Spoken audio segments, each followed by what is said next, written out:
I've never seen anything like that.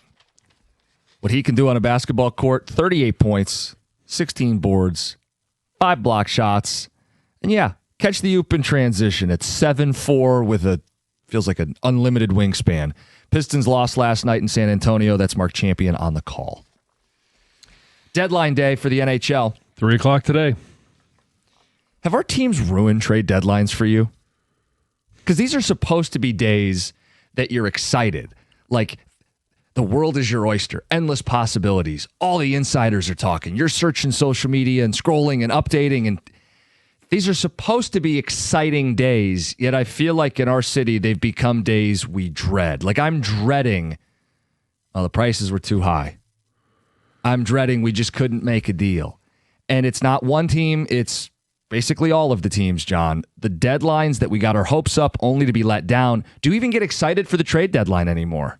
Well, I think everybody gets excited, and that's why it's been ruined, because you kind of get you get let down, because for so long, all of our teams were in the basement. Mm-hmm. Every single one of them. And now that they're on the rise, all 4 of our major sports teams are on the rise. And you think about this year, last year with the Pistons, I don't necessarily know that you were let down, because you didn't necessarily expect much. You were let down so much more this year because you had a first-place team, and you had trade pieces. Tobias Harris, Jaden Ivey. They moved Jaden Ivey. They bring in Kevin Huerter, and Kevin Huerter is a DNP. Most nights. Yeah, they didn't do anything to improve. In fact, you could make the argument that they maybe got a little bit worse.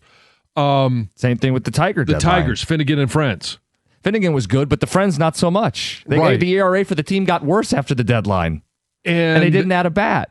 Correct. And we watched painfully that team limp to the finish line, and then all of the things that we had talked about that were going to bite them in the backside, like we're doing with the Pistons now, can't shoot threes. Yeah. I think that's probably why they get ejected from the postseason. Hey, Tigers can't hit. Why did they get ejected from the postseason? All right, then you look Lions, and you say Lions. Now,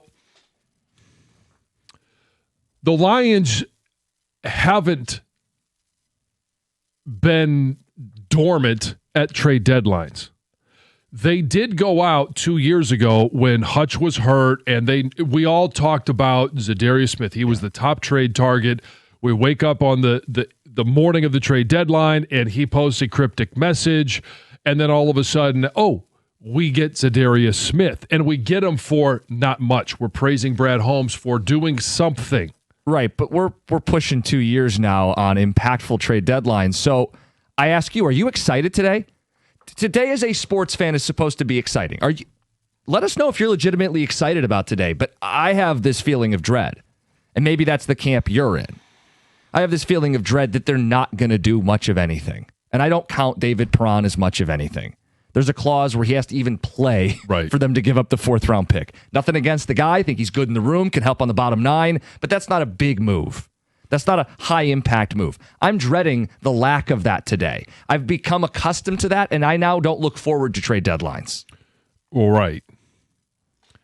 So I think today is a day of measured excitement. Everyone is sitting there. Right. And so maybe that answer is, they've all ruined the trade deadline, because you, as fans, we want to see something exciting. We want to see our team get better. But because of the history, really, of the last 2 years, you could say 3, but more the last 2 years, where you're hoping that this is the year that they make themselves just a little bit better, and then they start another playoff run year after year, and it's, hey, this year it's a first-year exit. Next year it's a second-round exit. Next year it's, hey, we're contending for a Stanley Cup, like the progression, and you're just waiting for that progression to start, and it's not. So everyone is measured excitement because they know what it can be. Right. But with the history with Steve Yzerman, they know that it's probably not going to be. But I'm not going to get after them until we know what the outcome is. No, I haven't judged the outcome. I'm asking to take the temperature of the room this morning, because that gets into expectation of what you think is going to happen today and what you're allowing yourself to dream of. Like, I don't think Red Wing fans are dreaming of a big day today. I think they're kind of resigned to what it's going to be. Maybe they squeeze a blue liner from somebody at the last minute. But I think the expectations are low, and I don't know that he does anything, John. Candidly, why would this be any different than other deadlines? They're slumping a little bit. The team has a minus goal differential. Columbus won last night. The gap's only 5. Yzerman's not going to bend over backwards for a team that can't win a cup. Like, he's trained me to not be excited for today. He's shown the city what his MO is. I'm not going to win bidding wars. Screw that. We're not a Stanley Cup team. So why would I go in today and feel this level of like optimism and excitement and hope? Like, I'm not even just saying the Wings, our teams have ruined the trade deadline. What it used to be and what it's supposed to be. I also think that we may be contributing to it because... Pointing fingers at me? No. I say we. Okay. That is me and you and everyone else that works here, Doug's including fault? the media, because when do we start talking about the trade deadline? Well, before the trade deadline. At the start of the season. The Tigers haven't even... They're not even halfway through spring training. Maybe they're about halfway now. But what did we talk about? Oh, you add... to this pitching staff, you spend money, and we'll see how it starts off. We expect that it's going to be good, and then at the trade deadline, that's when they're going to add their bat. We're talking about it before they even come north. I want to defend at least myself. I'll defend anybody else on the station that's brought it up. When Valdez was added, we had a lot of fans bitching because Valdez doesn't hit. And the counter is you don't finish your team. You're not a finished product in February. They will have a trade deadline to address any concerns. That was used as more of a, hey, slow your roll, more of a let it play out approach. I think if we go back at the start of every one of our team's seasons, at some point we have said they just need to be in a position of contention and then they can add at the trade deadline. Of course, that's logical. And that's what good teams do. Like that, John, no, I'm going to defend this even more. I just think that we start that conversation too early, and our fans are all looking at us going, yeah, we rev the engine, okay, and then all of a sudden, it gets stuttered and stopped at the trade deadline. And I'm going to defend it more. This is what it's supposed to be, though.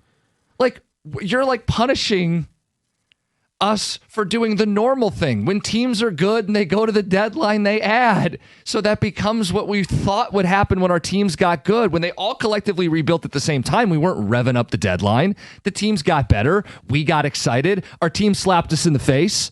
And now we don't get anything. And we're supposed to just get used to it. I think there's an appropriate time to start talking about the trade deadline. And all I'm saying is I think we rev that engine earlier and part of it is because none of our GMs have really done anything. And I do not want to go away from Brad Holmes did one move. Mm-hmm. Now, it's only one in 5 years, but it was at a time where they needed it, and he got the guy that everybody had identified. Now, he's no longer with the team. He ended up retiring mid-season with Philly last year, so the impact wasn't necessarily felt. The result wasn't what we all had expected or wanted. Right. That was probably the last deadline day, though, that you left feeling satisfied as a Detroit sports fan. And that was when? 2024? Right. It was two trade deadlines ago. So, and again, the Lions have had one trade deadline since. The Tigers have had a trade deadline since. The Wings and Pistons have had a trade deadline since. 2 in the case of the Pistons, and this will be 2 in the case of the Red Wings. So who was the little guard that the Pistons? I'm drawing Schroeder. That ended up being a really nice acquisition. Move. It wasn't exciting. Nobody, lit their hair on fire. But that's my point. Is trade deadline days on paper are often exciting days for fans in sports, and we have been left out of that. So I ask if our teams have ruined the deadline for you, and Be honest with us. If today's an exciting day for you because you want to know what Elliot Friedman's going to say about the Wings, Darren Drager, what's being cooked up by Steve, you're refreshing your social media. If you're excited about today, great. Or if you're met with the dread, let us know about that too. It's 97.1.